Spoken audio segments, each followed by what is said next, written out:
I'm sorry? I said I appreciate you um, for being here on the show. Okay. Um, Oh, of it is course. just yes. Today is real special, and so you had I was on your show a little while ago. Well, it's been a year. It seems like we've lost a little touch, and time just kind of evaporated for us because of the pandemic and stuff like that. So I can't even remember when I was on your show. You ready Um, for this? You were on my show, episode 65, and the day that you were on my show was the day Kobe Bryant passed. that's right. We were really grieving about that. We were both having a moment, and I appreciate you, brother, and I'm gonna toast it up to you because you are my 50th episode. Wow. Keep it rocking. Keep it rocking. It's just absolutely amazing, and I appreciate all of your hard work because I understand it now that I do a podcast, and so it's a lot of hard work, and to stay to last and to be there, and you're like I clicked in, it took me right to, and I may be wrong, but the 168th episode. So to all of my Yeah. people that are out there, welcome to the show. I have my guy on here, Max Van Auken. He has his own podcast called The MVP. I was a guest on his show, so of course I had to bring him on my show, and it's the 50th episode, so it's a great time to have you on. Basketball is hot, hot, hot right now. I also want to toast it up to just to soccer. An episode that we watched yesterday on television with Christian. I never thought I'd ever see that again. I witnessed that firsthand against the Houston Comets 2002 playoffs. One of the referees dropped like, Mm. and they had to do CPR, and everybody. The only difference was everybody in the crowd started to say that Our Father at one time. It was the most incredible biblical moment that I've ever witnessed in my life. And then yesterday to watch that on TV happening to Christian. I mean, I want to, before we even elaborate on that, I want you to introduce yourself. Yes, ma'am. So thank you for having me on, host of the Max Van Auken podcast. I'm Max Van Auken. And we were just talking about it. The last time I was talking to you was the day right after we got done recording episode 65 on my show. Kobe Bryant passed, the late great Kobe Bryant and Gigi and the other passengers on the helicopter. And we were literally just talking about Kobe Bryant's impact on women's basketball, how much he supported the WNBA, and just how much of a wizard of the game he was, a student of the game still, even after he retired, his impact on modern day players and how much he helped people. And so to be able to record with you again after that is pretty incredible. So appreciate you having me on. Yeah, absolutely. And you're a young and just looking at you, I can tell, and you stepped in the game, you're in the game, got your foot running. I see you got the Nike on, so you're working for them, pushing that brand as well. So kudos to you, just getting it in, branding yourself, putting your face out there and everything like that. And so, what sports did you play? What sports did you love as a Right. kid? So I was brought up where at 4 years old, I did mixed martial arts. So I was doing boxing, jujitsu, wrestling. My father wanted me to learn how to defend myself, but he also felt mixed martial arts teaches you discipline and respect and how to follow directions and orders, because if you don't, you can hurt yourself or you can hurt others. So initially, my first sport and my first love was mixed martial arts and boxing. And so I did that all the way up until middle school. And then I picked up a basketball. And then I'm like, wow, this is so much better. It's more fun. I'm not getting hit. And I started getting really good. But then one summer, I was playing in a rec league, and a coach was like, force him left, force him left. And I had like 15 at halftime. And then in the rest of that half, I had only 5 points. I didn't know how to dribble with my left hand. I couldn't do left hand layups, couldn't shoot my left hand. So I'm like, man, there's so much to get better at. So I got addicted to basketball and fell in love with basketball ever since. I played throughout high school. I had opportunities to play in college, not like any elite college, but I knew what I wanted to do. And so I figured it'd be best to pursue what I wanted to do as early as possible. So that was a hard decision to make, but I wanted to be around the game. And I knew if I entered broadcasting right out of high school and into early college into now, I would have a head start. And so that's what I chose to do. But initially, mixed martial arts was my favorite. And then I fell in love with basketball, and that became my love. And I almost played football my junior and senior year, but my best friend tore his ACL playing football, and I'm like, I don't want to jeopardize any opportunity of missing basketball, so I didn't play it. Yeah, and that's the thing. A lot of football coaches want to come over to recruit basketball players, and I'm like, listen, leave my players alone. For real, Mm-hmm. no, I don't want them to destroy a knee, and then that's it, for his career at an early age. I'm just not down with it. Now, if that football player wants to come play basketball, that's great. It's great cardio. It's just not that high impact contact sport. So, it definitely, I know quite a few players that had career-ending injuries with football, and so that wasn't a bad move for you to make at all, brother. I can tell you that. Now, what inspired you? I mean, you getting ready to do your 169th episode, so like, what inspired you to do a podcast? Right. Well, I learned very early, like you have to be goal driven. And my dad always used to tell me, don't ever chase money. He's like, chase what you love. And so I knew very early I'm addicted to sports. I love watching football. I could watch any sport. I could watch basketball at any level. It could be youth to middle school to high school to professional overseas. It doesn't matter. So I'm like, I love basketball. And I always found myself, I always used to get good grades, but I would always get in trouble for talking. And so I always had the gift to talk to no matter who it was, any group, anybody. It didn't matter who they were, what their background was. I just love talking to people and I love sports. So I'm like, okay, this is definitely what I want to do. And I wanted to make sure I put myself in a position where I'm able to give back and take care of every person I love because I don't. I had a very good upbringing, but I don't come from like a lot of wealth, or I don't come from like where things were kind of made for me. And so I knew if I had an opportunity to give back and take care of everybody I love, what's the best way of doing that? And so I knew what I wanted to do, and I kind of saw the direction that everything was heading in. And I'm like, I want to be on TV one day and talk sports, but I can tell right now through podcasting, it's becoming the new wave of how people consume information of all information, not even just sports. So I'm like, why do I have to? My whole thing is why wait? So why would I wait until I'm given the job to have an impact when I can start it right now in my living room?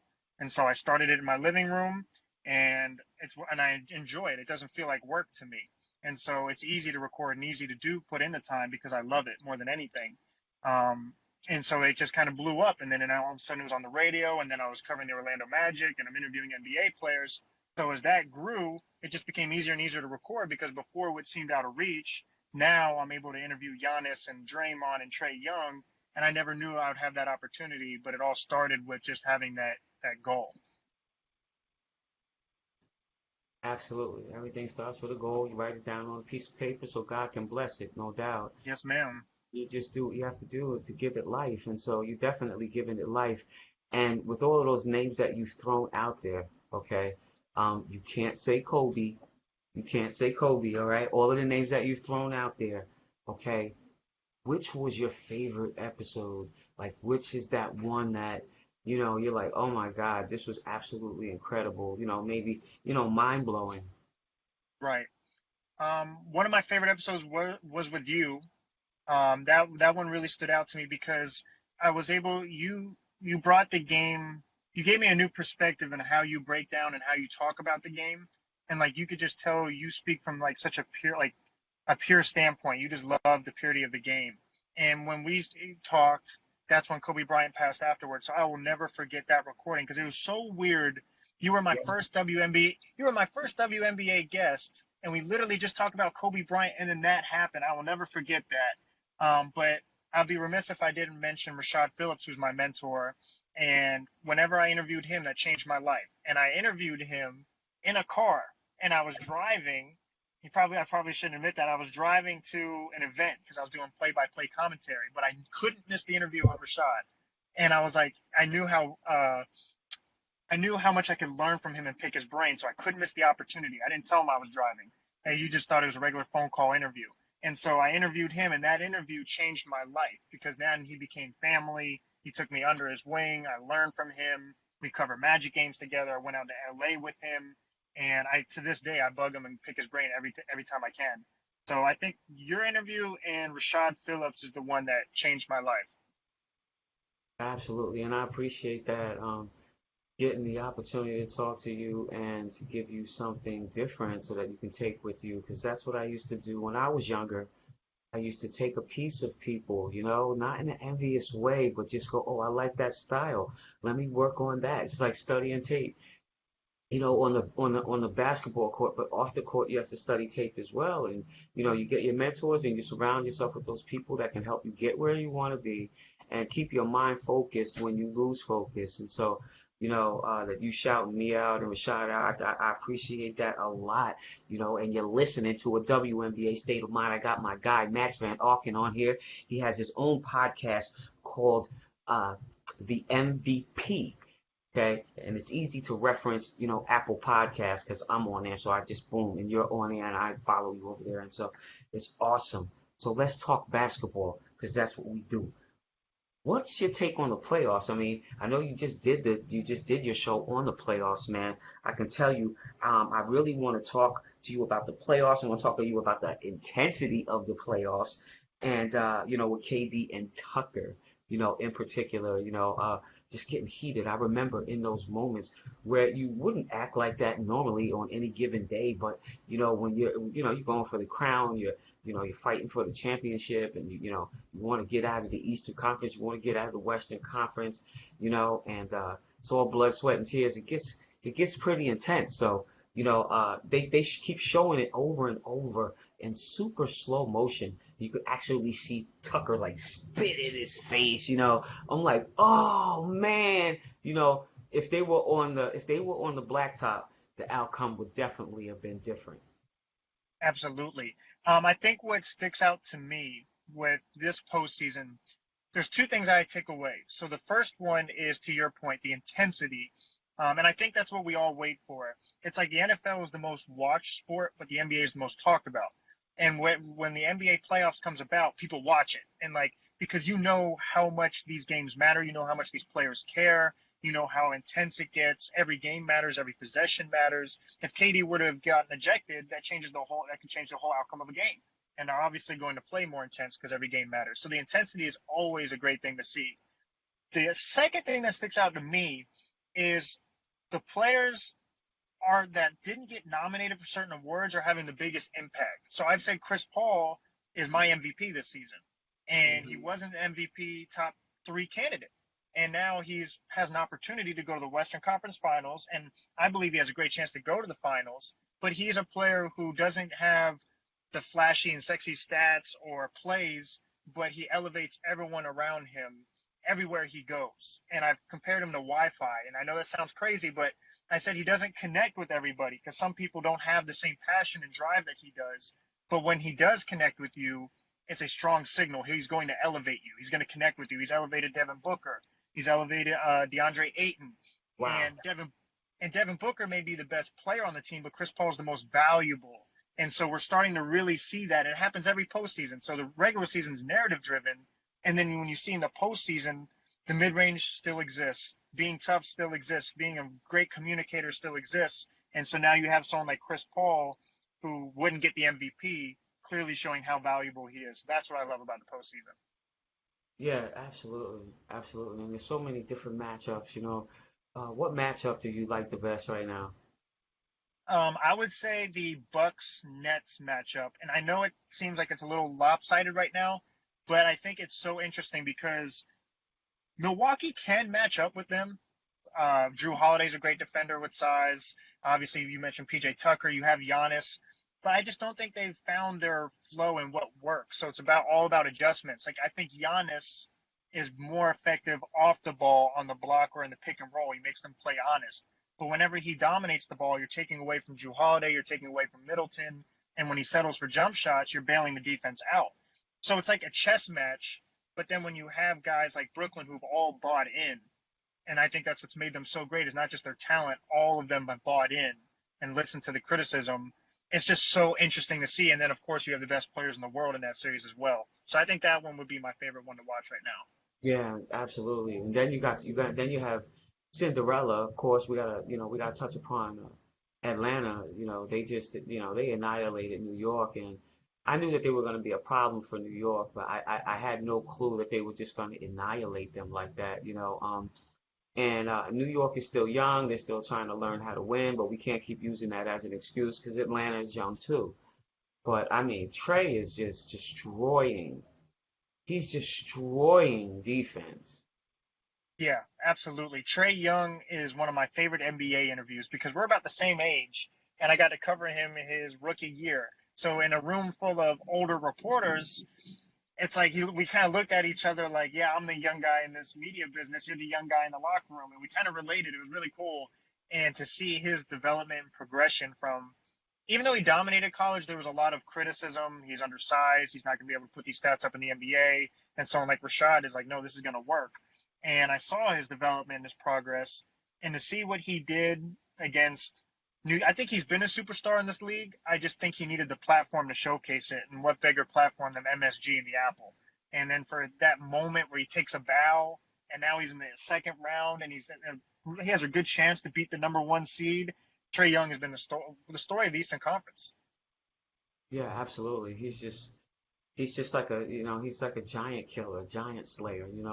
2K21. He's doing his thing over there. Just really just and he has a high IQ. And in a lot of places where he can be conceited, he's very humble. And so, some people may not like some of his responses, but I mean, it's put up or shut up, and he's showing out. And so, I really appreciate the young fella for, just giving us some entertainment and bringing back the entertainment that we need in the NBA. And so, flipping on to the other side, and I'll talk, a little more. Definitely got to flip to the WNBA. It's the 25th season. Today I'm rocking the black and the silver. Got the silver glasses on today. Actually gray, for San Antonio Silver Stars being our 25th anniversary. Today is the 50th episode, and you're listening to a WNBA State of Mind. I got my guy Max Van Auken on here. Podcast the MVP. Go check it out on Apple. I will also give you the opportunity to tell people about the different platforms that you're on. In the WNBA, you know, the headliners right now. Tina Charles is just, she's just absolutely tearing things up. Miss double right now. Washington seems like it is a place for her. New York may have been too much of a platform for her. And besides that, she didn't have people around her that could go as well as she could. So all of it fell on her. Got my girl Courtney Williams down there in the ATL. I just talked to her yesterday. Listen, Wow. young lady, we got to step it up. What's going on down there? They got hella guards down there. They got to get my girl Shakina Strickland, from University of Tennessee. They got to get her rolling. She's got one of the highest 3-point percentages since college. Got to get her knee back healthy. Got to knock a few pounds off her. Got to get her rolling down there. Connecticut, Jonquel Jones is killing it right now. Killing it. She's always a problem. Always a problem. And of course, you got Enrique. What's called Enrique. She hitting all of the buzzer beaters ever since Notre Dame. She come over to the WNBA. She's doing the same thing. And then I got my team out there, Vegas Aces, doing their thing. Of course, I'd be remiss if I didn't mention Asia Jones and Liz Cambage. We got the Twin Towers over there making noise. I have two questions for you. And I know usually the roles are kind of reversed, but my question for you would be how much of the progression of the WNBA are you seeing it every single year now? How much, like, how big do you think the WNBA can get? Because I think you're starting to see the support, you're starting to see the love that it rightly deserved. And I think it's finally starting to kick in. Have you seen the progression with the WNBA and how much it's grown? Oh, absolutely. I've definitely seen the progression. I mean, and you see its growth definitely through the TV and the coverage, and it's just, expanding out in that way. So you can see it that way. Of course, we're always going to have the best players. The best players are playing in the WNBA, worldwide. the best players are there, handpicked, in the draft by the coaches and the general managers of each team. So there has definitely been a lot of growth. I definitely would like to see them expand. I'm hearing that Minnesota is going to have a new home. And so we don't know where that's at, but that's awesome. I can't wait for the day to see them expand. But that comes with sponsors. So we need people to come in and bless it. And if you want a team, you got to come up with the 20 million, which isn't too hard in today's day and age. Absolutely. No, absolutely. I was about to say, and I think you're starting to see more and more people become familiar with the league, casual consumers who may not have viewed it are viewing it now.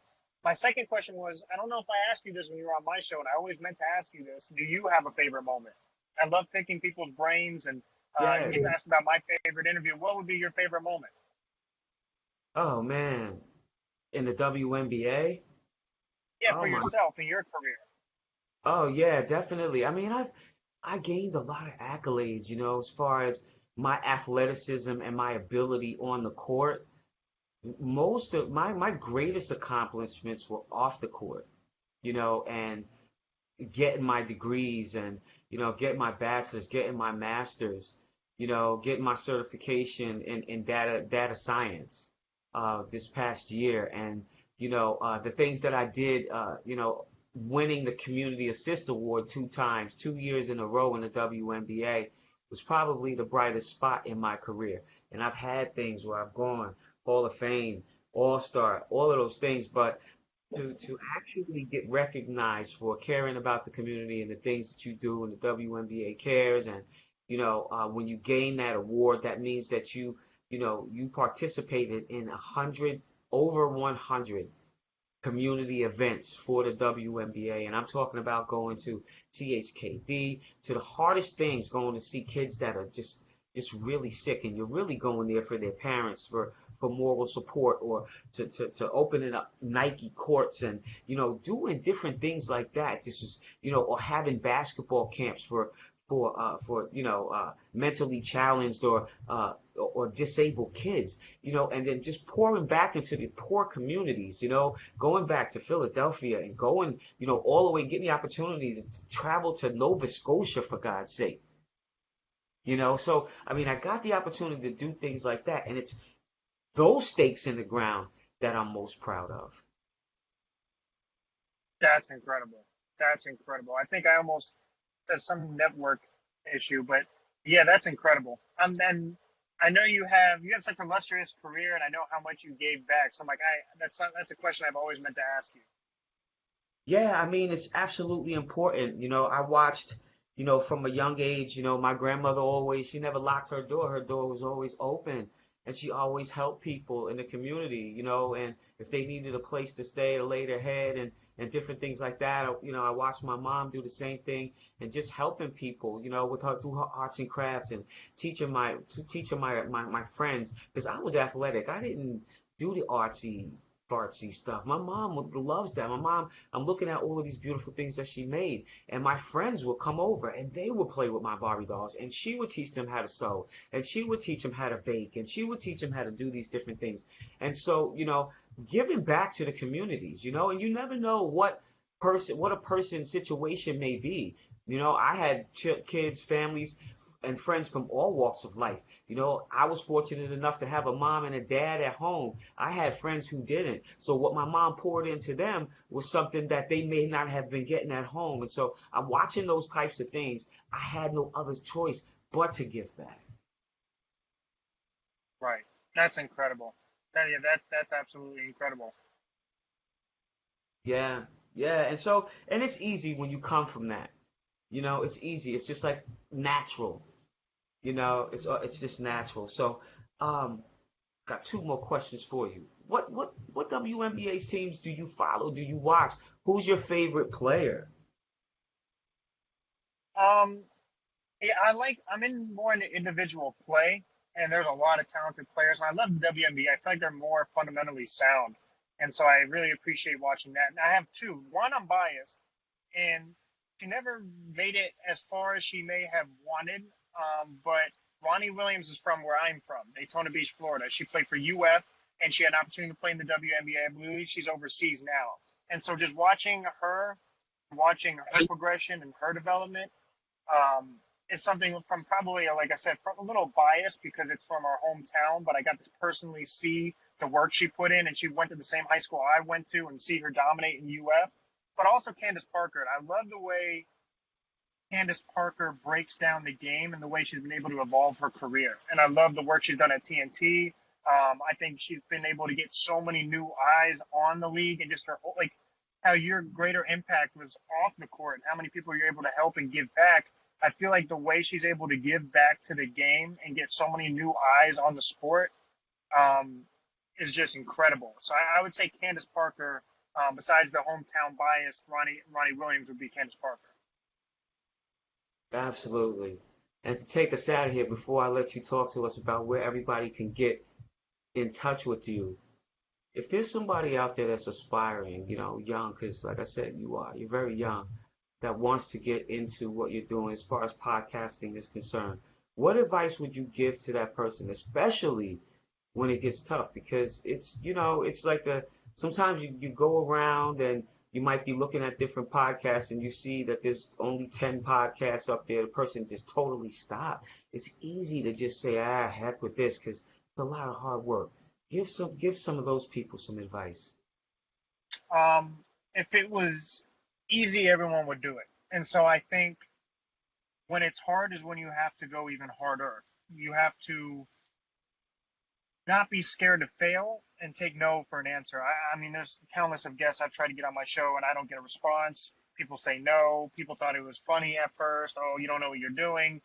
But then once you start to grow and you see the progression, then of course it's easy for people to gravitate and say, oh, look how well you're doing. But you have to do it because you want to do it and not because it's something someone told you to do. Because I feel like if it's something you truly love to do, whether it's hard, whether it's time consuming, whether it costs some money, sacrifice, I don't think you look at it as in a loss. You look at it as in more of a motivation to do better and to even put in more time and put in more work. Because if you love something, it doesn't feel like work. It's something that you're passionate and you wouldn't even do it if you didn't get any income, if you didn't get any money. So chase something that you truly love and don't be scared to fail, because failure is a part of learning. Yes, absolutely. And you're getting advice from Max Van Auken, just young, aspiring. I don't even know what title to put on you, brother. You're doing your thing. I'm so proud of you. I'm so proud of you. I really do. It exudes from you your happiness and that you're in a happy place, and I'm happy for you. I aspire to be you and get to my 169th episode. It's my 50th episode, so I hope to be there just like you. Now, how can people follow you on social media? Facebook, Insta, Twitter, LinkedIn, YouTube, and the podcast platforms? Give you the opportunity to let people know how they can get at you. Yes, ma'am. First of all, you will get to that. You'll be even greater. And so maybe on 169, I'll be on your 169th episode. I'll reserve a spot now. But Absolutely. you can find me on, my name is my brand. So on Instagram, it's Max Van Auken. It's a little bit of a unique last name. So it's VAN space AUKEN. Instagram, Twitter, LinkedIn, YouTube, my podcast is all my name. And it worked out. MVP is the initial. So Max Van Auken podcast, so MVP. So Max Van Auken is where you can find me anywhere. It's available on Apple Podcasts, iHeartRadio, Spotify, Stitcher Radio, wherever you listen to any form of podcast. If you want to actually watch the interviews, like through my Skypes and how I do. Sometimes I don't even do an interview that'll be on YouTube. It may just be me looking into the camera, breaking down something that I realize or a theory. Either way, it's on YouTube. My name, Max Van Auken. That's what's good. That's what's good. And you've been listening to a WNBA State of Mind. We're finishing it up with my guy, Max Van Auken. He's got his podcast, MVP, on most listening platforms. So, just a fantastic interview you are, and also, fantastic podcaster. To sit and listen to you and how you engage, and how you engage your audience, and also how you engage the people that you're with. It's kind of like home cooking. You're just sitting around, and after dinner you go out on the porch with a glass of lemonade. It's that type of atmosphere with your show. And where you could just sit back and relax. And if you're going across country, and you go on iHeartRadio. I don't know if you're over there, wherever, you just put it in your car and then keep it moving. So I I really appreciate. appreciate that. Yeah, absolutely. I'm always about uplifting people, because as I do that, God does the same for me. Shout out to all of the fans out there in soccer world. I appreciate that Kristen is better, and he's in a state of recovery. God gave us the opportunity to see on the stage how he comes down and he conquers death. We watched that yesterday, for anybody that has spiritual eyes to see and the ears to hear. Bottom line, that's the way that it was, and that's how I took it yesterday. That was crazy, because it could have been the other way around, and people be devastated, and even people that are not soccer fans, would have been. I was like, wow, this is crazy, but it's fantastic. So I appreciate you being on the show, brother. Um, I'm gonna email you. I'm gonna email you. You on Insta a lot? I'm on Instagram all the time, all the Yeah, time. we gotta do a live, man. Oh, absolutely. I appreciate you for one having me on. You have a fantastic show. You're very kind and just very thankful I have the connection with you and you allowed me to come on your show. So whenever you want, I don't know if you have my number or not, but I can always email you my number, my Instagram, and we can go live whenever you want. Yeah, yeah, and shout out to Don, because he's always the matchmaker behind it, and I'm sure he's watching the show and he'll probably be on it and text me. But definitely, I definitely want you to email your number so we can get something going on. Got a nice little vibe, and definitely could bring it over to Insta Live. We do a little something, you know, uh, for these playoffs, and also for the WNBA in the season, the 25th anniversary. I'll keep shouting it out and keep that out there for the people. Yes, ma'am. Will do. Thank you so much for having me. All right. Thank you, brother. I'll talk to you soon. Talk soon. All right. Go get some lunch. Good?